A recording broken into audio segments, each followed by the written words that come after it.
natin kay Praise. May I just ask everybody to please fill all the seats in front. Pwede po ba? Can we advance po ba? Pwede? Ganito na lang po gagawin natin. I just want the sponsors to fill the front seats po. Pwede po? Pwede natin silang matawagan? Okay, sige po. Okay. Dito na po ba? Okay. Mr. Kayanan, nandito na. Okay, si... Iba ito. Richel Lumadria. Okay ba? Lahat po. Kakanta muna tayo. Asan ang song leader natin?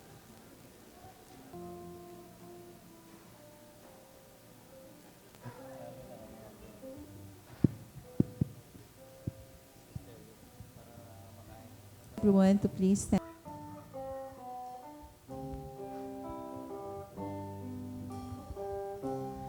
As we gather, may your spirit works within us. As we gather, may we glorify your name. Knowing well that as our hearts begin to worship, we'll be blessed because we came. And knowing well that as our hearts begin to worship, we'll be blessed because we came. Steadfast love, the steadfast love of the Lord never ceases. His mercies never come to an end. They are new every morning, new every morning. Oh Lord, great is thy faithfulness. The steadfast love of the Lord, mercies never come to an end. They are new every morning. Is thy faithfulness, O Lord, great is thy faithfulness.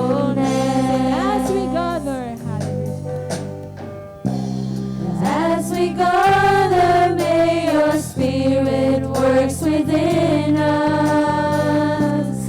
As we gather, may we glorify your name because we came. Steadfast love.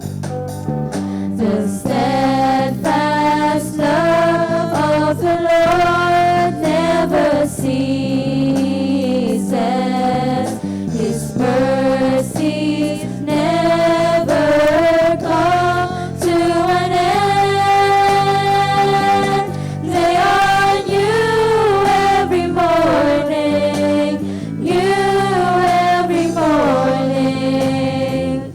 Great is thy faithfulness, O Lord. Never come to an end.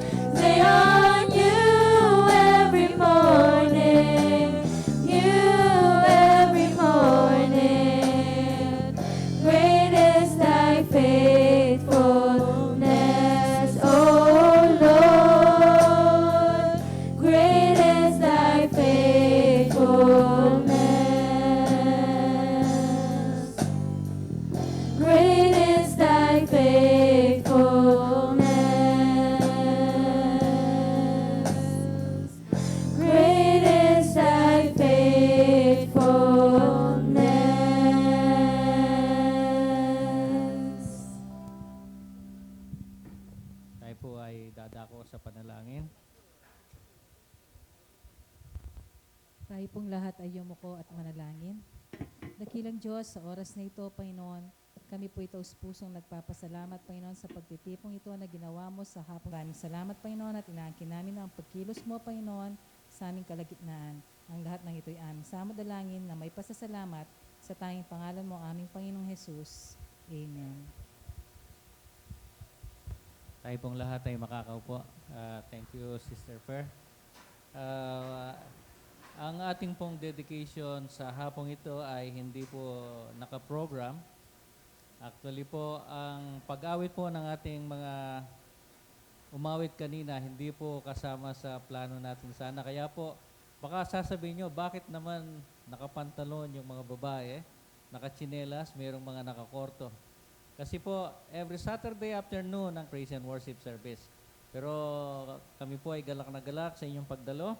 At sana po ang paghahandog na gagawin natin kay Praise at sa kanyang unang taong kaarawan, ito po ay magiging hindi lang maganda para sa ating lahat, kundi ito po ay magiging enjoyable. So bago po natin tatawagin ang ating mga magiging sponsors, ihingi lang po ako sa inyo ng konting panahon. Sana po hindi kayo maiinip. Ano po? At ipaliliwanag lamang po natin kung bakit si Praise po ay ihahandog natin sa gulang na 1 taon na. Ito ang kanyang unang karawan, di po ba? 1 year old na po siya ngayon. Marahil marami po sa atin ang nagtatanong, bakit kaya itong mag-asawang Paul at Ruby, ganito ang ginawa nila? Ito kaya ay nasa, ika nga po, patakaran ng Diyos, o ito ba ay kaisipan lamang nila? Kung titingnan po natin ang banal na kasulatan, mga kapatid, meron po bang hindi marunong ng Tagalog dito? So, ang gagawin po natin, itaglis po natin, okay? Para po maunawaan nila. Okay. We are going to dedicate this afternoon Praise Paul Ramses C. Madria to the Lord. This is not going to be a water baptism, but this is going to be a dedication. Now, hindi po natin alam nung tayo po'y bautismuhan, di ba? Well, sa Biblia po kasi, kung titingnan natin, if you are going to refer to the Bible, there is no baptism for infants or for children. Baptism is ating Panginoong Yesus. In the Old Testament dispensation po, wala pong baptism by water, except nung panahon po ni John the Baptist. Water baptism was initiated by John the Baptist. Babasa po tayo sa banal na kasulatan dito po sa Book of John. Kung meron po kayong Biblia, paliliwanag ko lamang po ng mabilis. Ano po? At dito mababasa natin kung ano ang ginawa ng ang Panginoong Yesus ay mabautismuhan. Ganito po ang sabi ng banal na kasulatan. John chapter 1. Okay, ganito po ang sabi. Magsisimula po tayo sa pagbasa sa verse, even worthy to be is slave. Okay? Ang sabi po ni John the Baptist dito, tandaan po natin, John the Baptist was baptizing in the river Jordan. Bakit po siya nagbabaptize? Ang sabi po ng banal na kasulatan, he baptizes with water para po sa mga taong those people who repented on their sins. Pwede po silang bautismuhan sa tubig. So, kailangan po natin talagang maging elder muna bago pwede pong mabautismuhan sa tubig. Kailangan ang sabi nga po sa Acts chapter 2, verse 38, repent and be baptized in the name of the Lord Jesus Christ for the forgiveness of your sins, and you shall receive the gift of the Holy Spirit. So therefore, tandaan po natin, baptism is only for those who are matured enough to acknowledge that they are sinners and to repent on their sins. Yun po ang tinatawag nating baptism in water in the name of Jesus Christ. Amen po. Pero sa mga sanggol po na katulad ni, alimbawa, kahit na sasabihin nating toddler na siya, 1 year old, ano po? Kailangan ba siyang bautismuhan in water? Hindi pa po. Hindi pa dumating dun sa tamang gulang na siya. Paliliwanag ko lang sa inyo, ano po? Okay, please bear with me. Ganito po sinasabi ng banal na kasulatan nang ihandog itong si Samuel sa Diyos. Okay, ganito pong sabi ng banal na kasulatan.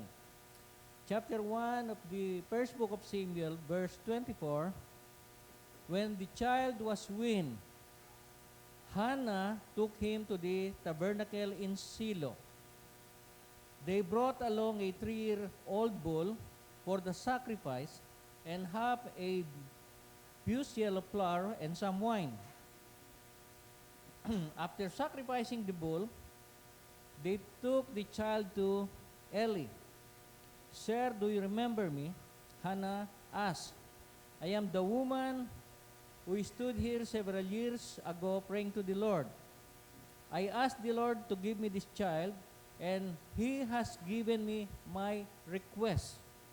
Now I am giving him to the Lord, and he will build. The Lord gave Elkanah a son. Ito nga po, itong si Samuel. Dahil nangako po si Elkanah na ang batang ito ay kanyang ibibigay sa Diyos. Kaya nga po, at the proper time, after winning the child, ang sabi nga po ng Biblia, Samuel was taken to the tabernacle at siya po iiwan na doon. Iiwan na. Hindi po katulad ng gagawin natin ngayon kay Frasery na iuwi pa ng kanyang ina o ng kanyang mga magulang. Dito po, hindi na iuwi sa ina, kundi talagang mananatili na sa templo o tabernakulo ang batang ito, palalakin ng high priest na si Samuel, na si Eli, hanggang sa siya po ay maglilingkod sa Diyos. So, ano po yung gagawin natin ngayon? Yun nga po mga kapatid, ihahandog natin si Frasery sa Panginoon. Bakit po? Kailangan bang gawin ito? Dapat po, dahil ang sabi po sa banal na kasulatan, ang mga mag-asawang tumanggap na kay Jesucristo bilang Panginoon at tagapagligtas ng kanilang buhay, ay dapat magkaroon ng mga anak na banal o mga Diyos. Ganito po sinasabi sa banal na kasulatan. Sa aklat po ng Malakias, Kabanatang 2, ganito pong mababasa natin from verse 15. Did not the Lord make you one with your wife? In body and spirit, you are His. Sabi po ng Biblia. And what does He want? Godly children from your union. Okay. So, ang pagkakaisa po o pag-isang dibdib ng dalawang mananampalataya o anak ng Diyos ay pinagpapala ng Diyos upang sila'y magkaroon ng mga anak na maka-Diyos. Yun po ang sabi ng banal na kasulatan. Amen po. So, dito po sa 1 Corinthians chapter 7 naman, ang sabi po ng Biblia, pakinggan po nyo mga kapatid, para yung mga anak natin ay magiging holy sa harap ng Diyos. Ganito pong sabi ng banal na kasulatan. 1 Corinthians chapter 7 verse 14. For the Christian wife, tingnan po nyo, for the Christian wife brings holiness to her marriage, and the Christian husband brings holiness to his marriage. Otherwise, your children would not have a godly influence.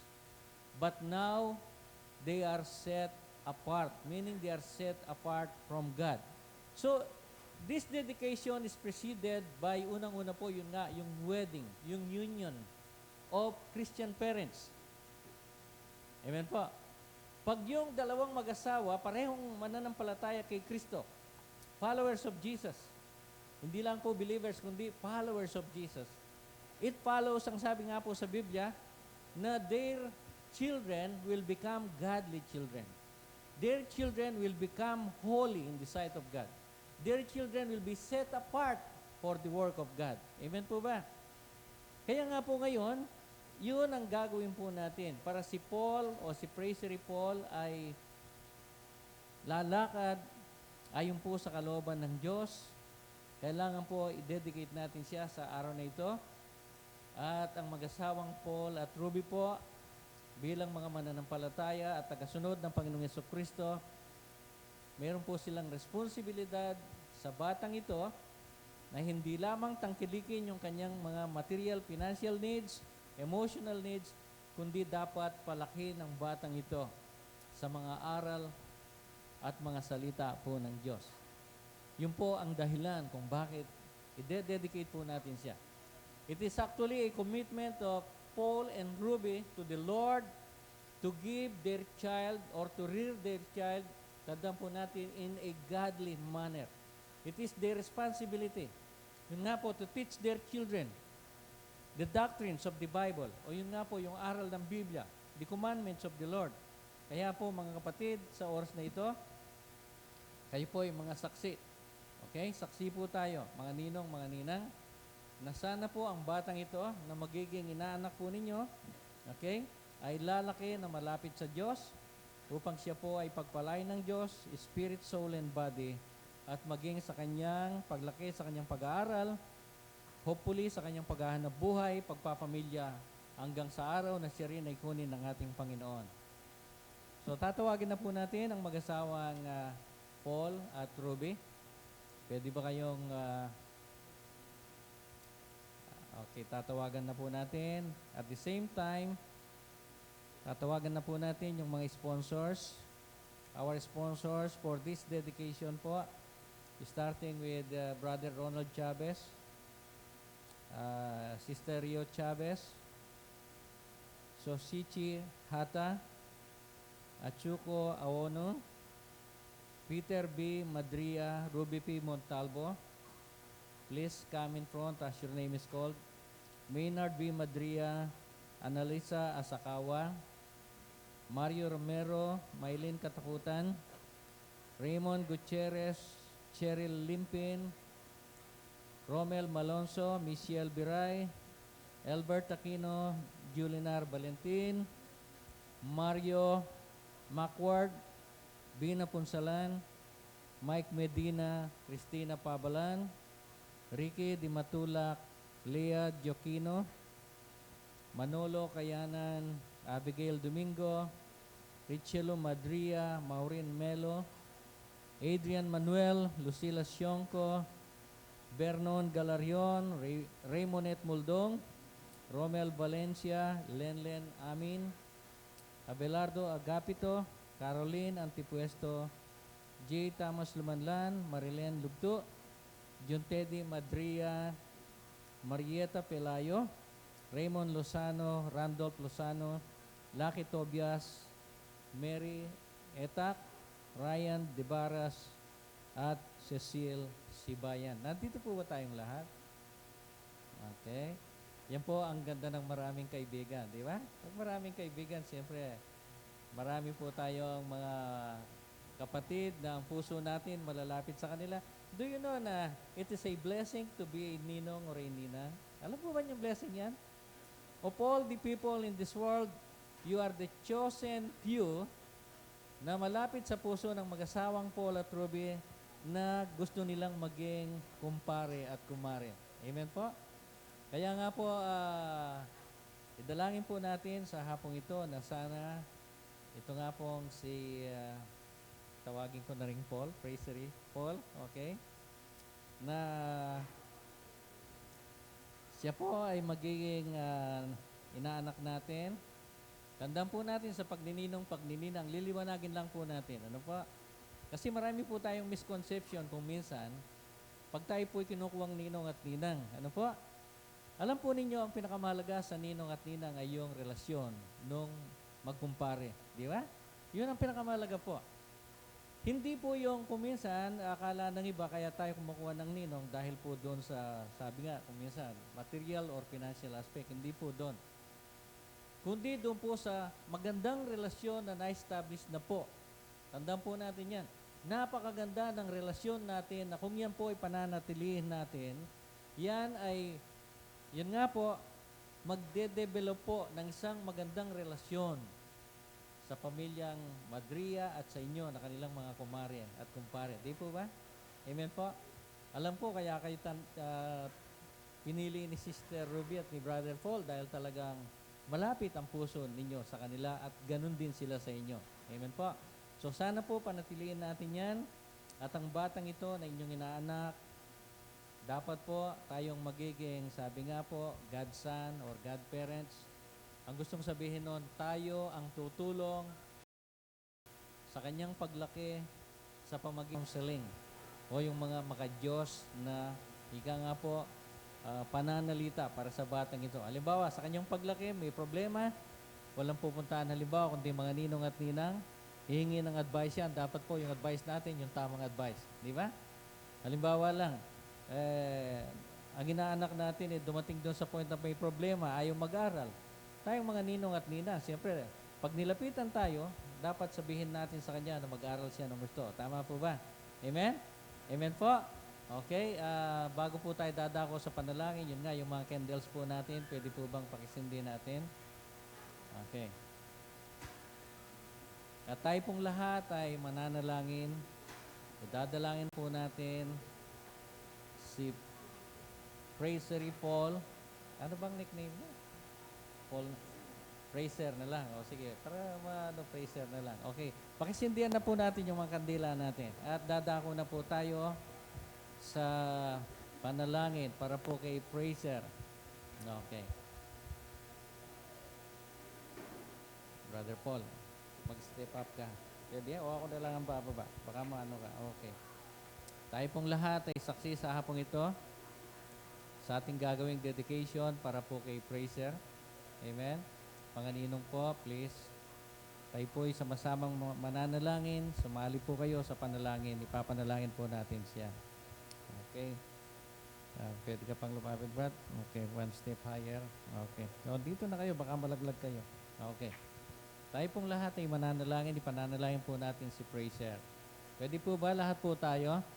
Okay, tayo pong lahat ay yumuko at sama-samang mananalangin. Dakilang Diyos, salamat pong muli sa napakagandang hapong ito na ginawa mo sa amin.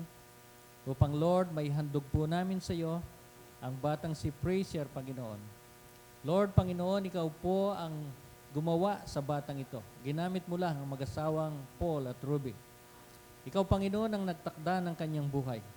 Kung anong panahon siya ipapanganak at kung generasyon siya mabubuhay. Lord, sa hapong ito, Panginoon, pinili mo ang batang ito bilang isa sa mga batang ihahandog sa iyo. Kaya nga, Panginoon, dinadalangin po namin na ikaw sa oras na ito ang siyang humipo sa kanya. Hawakan mo siya, Panginoon. Palakin mo, Panginoon, ang batang ito na mayroong pagkakakilala, pagkatakot sa iyo, upang siya, Panginoon, ay mamuhay ng ayon sa mga salita mo, at ang buhay niya, Panginoon, ay may handog niya sa paglilingkod sa iyo.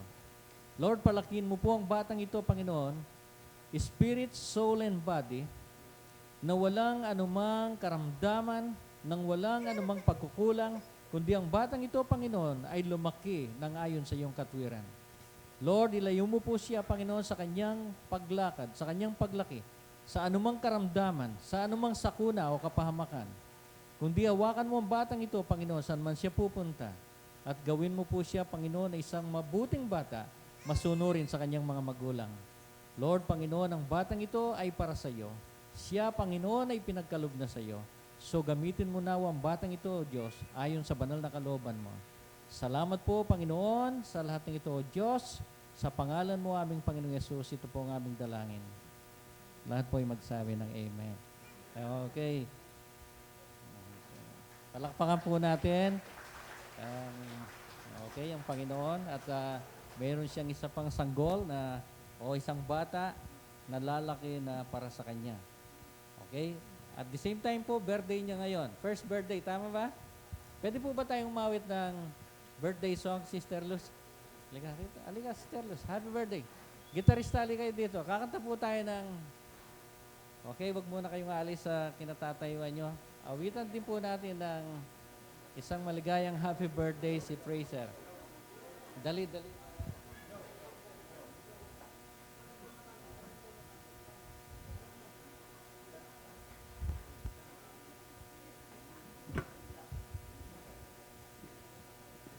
Tayo pong lahat ay tumayo at awitan po natin ang may kaarawan and sing with us.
Happy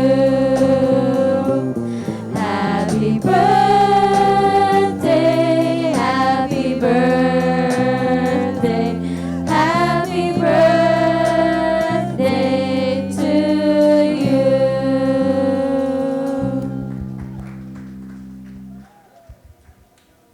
Tayo po ay dadako muna sa closing prayer bago po natin gagawin yung mga pictorials natin. Okay? Okay. Mamaya na po natin i-blow yung mga candles natin. Tayo po muna idadako muli sa panalangin. Ano po, closing prayer. Dakilang Diyos, minsan pa nagpapasalamat po kami sa iyo sa napakagandang ginawa mo, Diyos, sa buhay ng batang ito at ng mag-asawang ito, Panginoon. Tunay nga, dakilang Diyos, ikaw ang siyang nagpapayaman, ikaw ang nagpapahirap, ikaw ang nagbibigay ng kaligayahan, ikaw ang nagbibigay, Panginoon, ng kalungkutan. Lord, Panginoon, ikaw ang may likha ng langit at lupa at nasa iyo ang lahat ng kapangyarihan.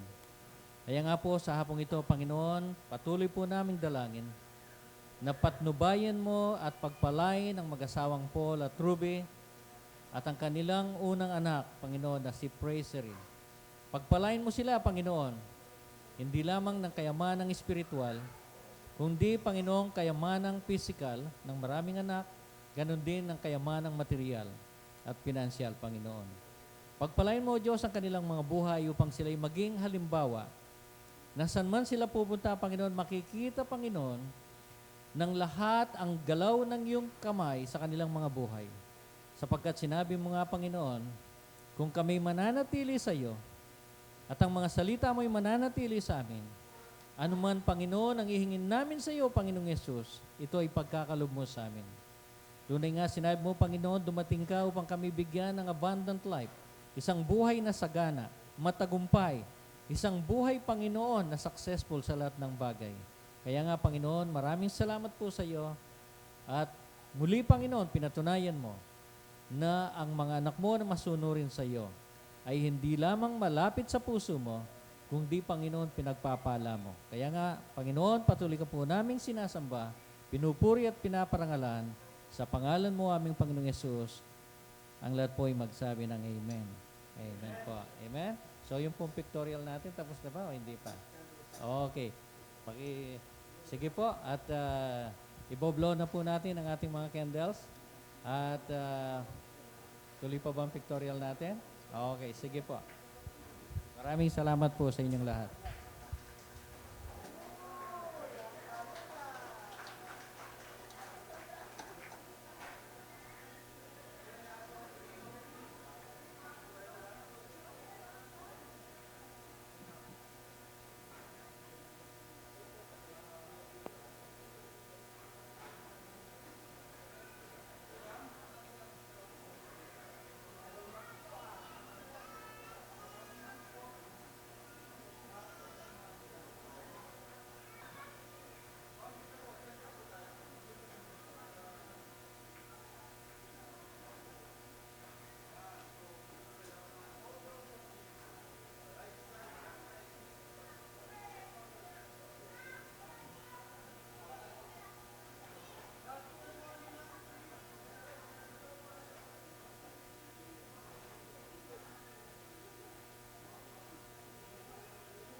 Aler!